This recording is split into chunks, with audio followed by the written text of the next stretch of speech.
کے لیے ملتمس ہوں پیر طریقت، رہبر شریعت، آفتاب نقش بندیت، ولی کامل، عالم با عمل، پاسبان مسلک رضا، پیکر حسن و وفا، فنا فی الشیخ حضور سیدی و مرشدی مصنف مخزن طریقت ابو العثمان پیر محمد ظفر عباس محمدی سیفی زیدہ مجدہ و شرفہ کہ آپ اپنے نورانی اور وجدانی خطاب سے ہمارے دلوں کو منور و معطر فرمائیں۔ زوردار نعروں سے استقبال فرمائیں۔ نعرہ تکبیر، نعرہ رسالت، نعرہ رسالت، نعرہ تحقیق، نعرہ حیدری۔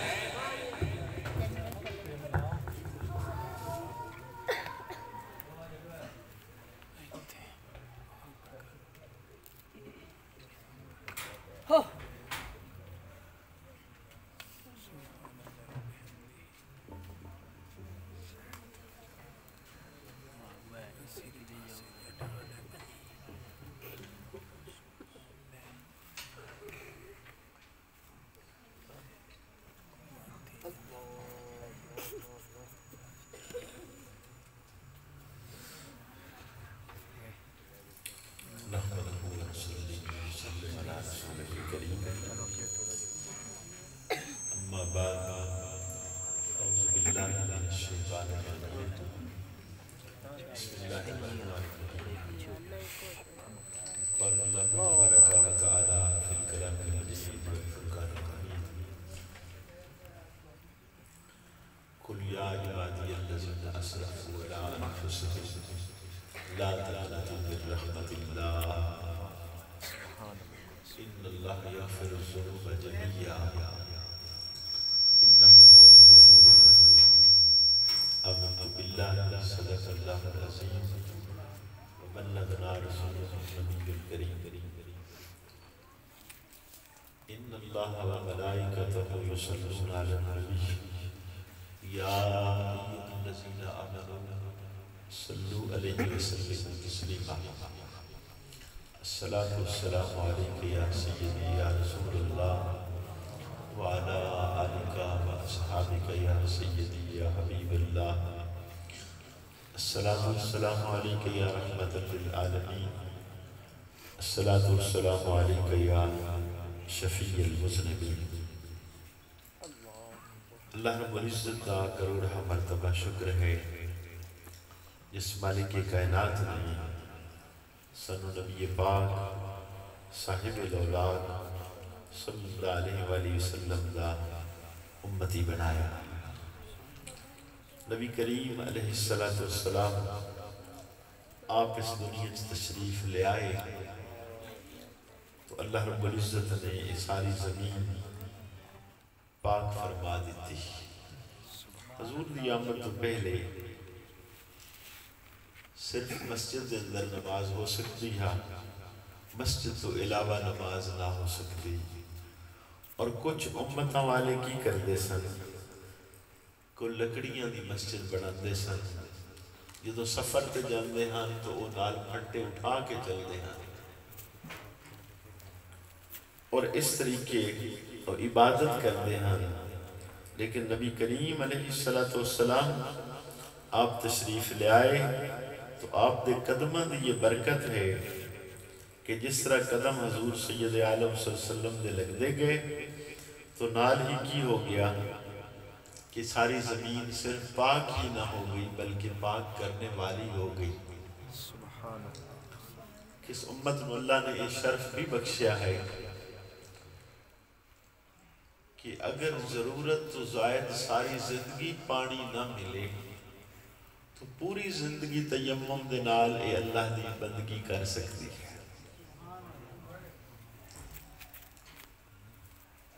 نبی کریم علیہ السلام کی ترتیب ہی ایسی ہے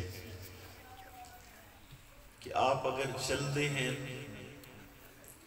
تو صحابہ نے کہ زمین آپ لیے اکٹھی ہو جاتی اور رحمت عالم صلی اللہ علیہ وآلہ وسلم نے جس جگہ تے قدم مبارک لگتے گئے انہاں مقامہ تے اللہ رب العزت دی رحمتہ دا نزول زیادہ ہوتا گیا. جنہیں لوگ حج یا عمرے تے گئے ہو وہ اندازہ لگا سکتے ہیں کہ مقام ابراہیم کی چیز ہے جس دے کل حکم ہے وَاتَّخَذُوا مِن مَقَامِ إِبْرَاهِيمَ مُصَلَّى کہ جتھے مقام ابراہیم ہے اتھے نفل پڑے جاویں. تو مقام ابراہیم کی ہے سیدنا ابراہیم علیہ السلام دے 2 قدمہ دا نشان لگا ہے اور اس جگہ نو اللہ نے شرط بخشیا ہے کہ جدوں عمرہ کرنے والا 7 چکر پورے کرتا ہے تو اس دے قریب نفل پڑے. تو نبی کریم علیہ السلام آپ دے قدمہ دی تو یقیناً شان اس لیے بلند ہوئے گی کہ محدث ابن جوزی رحمت اللہ علیہ لکھتے ہیں کہ ایک جو سیدنا ابراہیم علیہ السلام دے قدمہ دا نشان ہے یہ بھی نبی پاک صلی اللہ علیہ وسلم دی وجہ تو ہے. آپ فرماندے نے کہ نبی کریم علیہ السلام دا نام حضرت ابراہیم علیہ السلام نے اس وقت لیا جدوں کعبے دی تعمیر کر رہے سن تو دعا کی تھی ربنا وابعث فیہم رسولا یا اللہ معبود جو ہے وہ ساڑی نسل بھیج دے. تو نبی پاک صلی اللہ علیہ وسلم دا نام لیا کہ وہ میری نسل آ جائے. حضور دا جدو نام لیا ابن جوزی رحمت اللہ علیہ لکھ دینے کہ حضور دے نام دی برکت ہوئی کہ جس پتھر تے آپ کھڑے ہاں اور نرم ہو گیا اور حضرت ابراہیم علیہ السلام دے قدم وچ دن سکے. یہ وہی اس وقت مقام ابراہیم ہے جو حضرت سیدنا ابراہیم علیہ السلام دے قدم دا نشان ہے. رسول اکرم صلی اللہ علیہ وآلہ وسلم آپ نماز پڑھا رہے ہیں. ایک آدمی نے رکوع ٹھیک نہیں کیتا سجدہ ٹھیک نہیں کیتا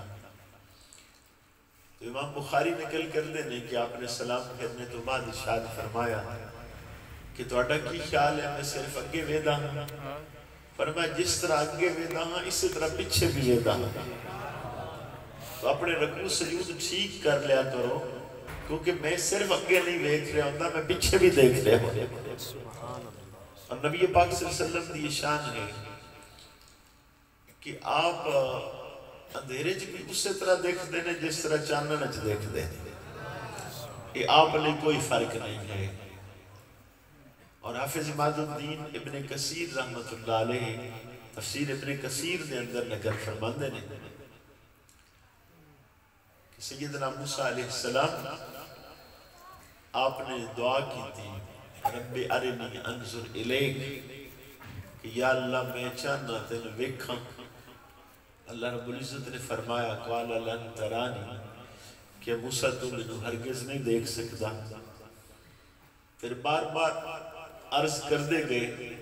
اللہ کریم نے بالآخر ارشاد فرمایا کہ تسی پہاڑ وال دیکھو تو میں پہاڑ تے تجلی فرما دینا. اگر یہ اپنی جگہ تے ٹھہر گیا پھر تسی بھی دیکھ سکو گے. فَإِنِ اسْتَقَرَّ مَكَانَهُ فَسَوْفَ تَرَانِي اے جے ٹھہرے آ رہا پہاڑ پھر تسی دیکھ لو گے. پھر اللہ پاک نے فرمایا فَلَمَّا تَجَلَّى رَبُّهُ لِلْجَبَلِ جَعَلَهُ دَكًّا وَخَرَّ مُوسَىٰ صَعِقًا. اللہ کریم نے پہاڑ تے تجلی فرمائی تو پہاڑ تو جل گیا. سیدنا موسیٰ علیہ السلام بے ہوش ہو گئے. ابن کثیر لکھ دینے کہ جدو آپ اٹھے اس تجلی دا یہ اثر ہا کہ 30 میل تک سیدنا موسیٰ علیہ السلام رات دی چلتی ہوئی چونٹی بھی نظر آندی. بلکہ لفظ نہ لکھے نہیں کہ اندھیری رات دے اندر حضرت موسیٰ علیہ السلام 30 میل تک چونٹی کالی ہے کالے پہاڑ تے چل رہی ہو گیا 30 میل تک حضرت موسیٰ علیہ السلام وہ بھی دیکھ لیتے. تو جس ہستی تے تجلی صفاتی ہوئی ہو گئی اور پھر یہ شان ہو گئی. اور نبی پاک صلی اللہ علیہ وسلم کی تو ذات ہے جنت تجلی ذاتی اللہ رب العزت نے فرمائی. تو اس لیے نبی کریم علیہ السلام دا دیکھنا سننا ساری دنیا تو انوکھا ہے.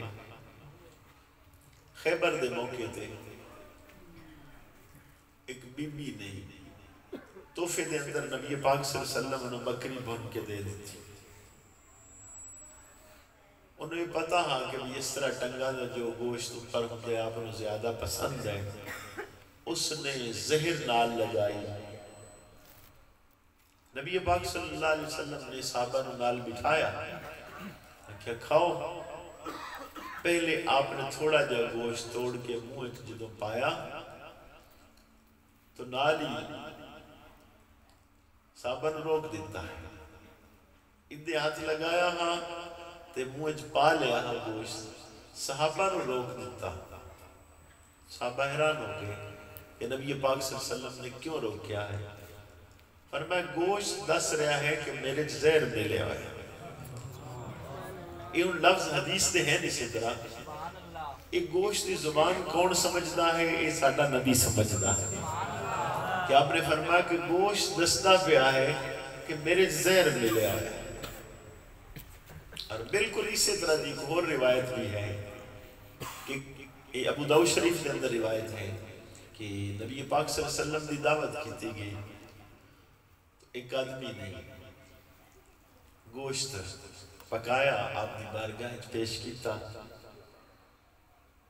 جدوں صحابہ نے کھانا شروع کیتا تو انہوں نے بھی آپ نے روک دیتا. آپ نے لفظ کی فرمائے جس بکری دا گوشت ہے نا بنایا گیا یہ جس گھروں لے گئی ہے مالک دی اجازت تو بغیر لے گئی. تو آپ نے صحابی نے بلایا کہ گوشت کتھوں لیا ہے. اس نے عرض کی یا رسول اللہ صلی اللہ علیہ وسلم میرے ایک پڑوسی ہیں تو میں انہوں نے بکری آکھی ہے لیکن وہ گھر کوئی نہیں سن تو انہوں نے بیوی نے دے دیتی. خامن تو اجازت نہیں لے. تو خامن دی اجازت نہیں ہوئی اور نبی پاک صلی اللہ علیہ وآلہ وسلم بیان فرما رہے ہیں کہ وہ گوشت ہے کہ مالک دی اجازت تو بغیر بنایا گیا ہے. رسول اکرم صلی اللہ علیہ وآلہ وسلم آپ تو اجے بچپن دے اندر ہیں اور حضرت عباس آپ دے چچا نے سوال کیتا یا رسول اللہ صلی اللہ علیہ وسلم آپ دا جھولا جدو جھولیا کرتا ہاں تو میں دیکھتا ہوں کہ اسمان دا چند اوپر جو ہے نا وہ اسمانہ تے انجن کرنا شروع کر دیتا ہاں. تو نبی پاک صلی اللہ علیہ وسلم نے فرمایا کہ اللہ رب العزت نے چند میرے لئے کھلونا بڑھا دیتا.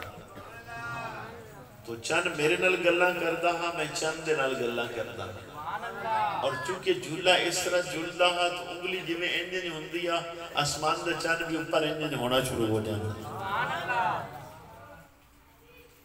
حضور سید عالم صلی اللہ علیہ وآلہ وسلم آپ دے پسینے مبارک جو ہمیشہ خوشبوئیں ہی آئیں اور ایسی خوشبو آئی کہ کائنات دی کوئی خوشبو اس کا مقابلہ نہ کر سکتی.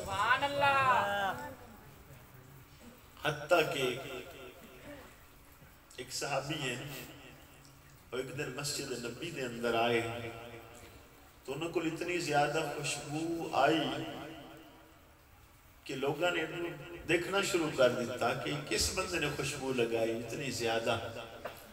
انہوں نے سوال ہویا انہوں نے کہا جی میرے کو ہے خوشبو کی خوشبو ہاں. آدھر نبی کریم علیہ السلام آپ قضائے حاجت لی گئے. آپ جنہوں واپس آئے تو میں بھی وہ جگہ تے گیا کہ میں دیکھا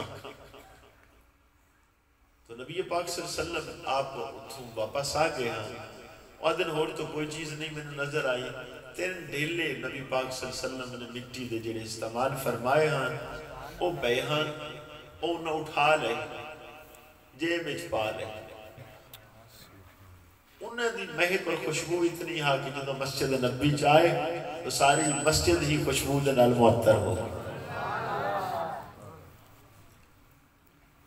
اتھے حافظ ابن حجر اسقلانی رحمت اللہ علیہ نے بات بھی لکھی ہے کہ نبی کریم علیہ السلام دا پیشاب جو ہے اللہ رب العزت نے کیوں مخفی رکھیا ہے؟ سیدہ عائشہ صدیقہ رضی اللہ تعالی عنہ فرماندیاں نے نبی پاک صلی اللہ علیہ وسلم بات وچ جاندے ہیں تو میں بعد وچ حاضر ہوندی ہوں کوئی چیز اتھے نہ ہوندی خوشبو آ رہی ہوندی ہے۔ ابن حجر نے لکھیا ہے کہ فطرتاً عادتاً انسان کی طبیعتیں ہیں کو پیشاب پاخانے تو نفرت کرتا ہے، تو اگر حضور سید عالم صلی اللہ علیہ وسلم دے پیشاب پاخانے تو کوئی نفرت کرتا تو اس دا ایمان ختم ہو جائے۔ اللہ رب العزت نے اس چیز نے پوشیدہ کر دیتا ہے کہ تاکہ دیکھے بھی کوئی نہ اور کسی دا ایمان نہ ضائع ہو جائے۔ اللہ رب العزت نے ایمان محفوظ کرنے لئے ایسا فرمایا۔ تو آیت میں اور بڑی ہے، پھر ہم اس طرف آ جانے ہیں